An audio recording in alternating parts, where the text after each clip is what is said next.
Yep. Sanibonani guys, sanibonani. Please like, share, subscribe to my YouTube channel bafethu. As an Orlando Pirates supporter, I'm happy ukuthi uTebogo Mokoena won't be available and Miguel Rosino won't be available for a Saturday game. This give us the advantage bafethu. This give us advantage. I-midfielder ye-Sundowns izobifile. So I think Pirates, ucoach we-Pirates faneke ayenzeni, afake uMbule, uMaswanganyi, uTalent Mbatha lapha e-middle.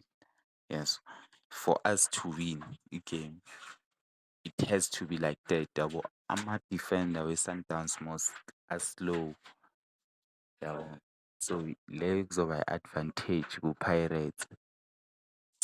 Yeah, I think if bangafaka uSibelebele, uMaswanganyi, uMfukeng,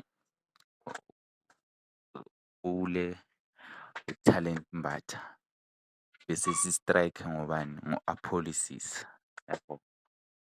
Sikhohlwe ngaboMakgopa, ngaboMabasa. I think i-game singayiwina lapho. Without loko bafethu, I don't see siwina. If sizodlala natural number 9 in which uMabasa or ubani Makgopa, I don't see us scoring lapho yabo. But once sidlala nge-false number 9 yaka-Aphollisis noMfukeng esayidini, siyawina. Thank God.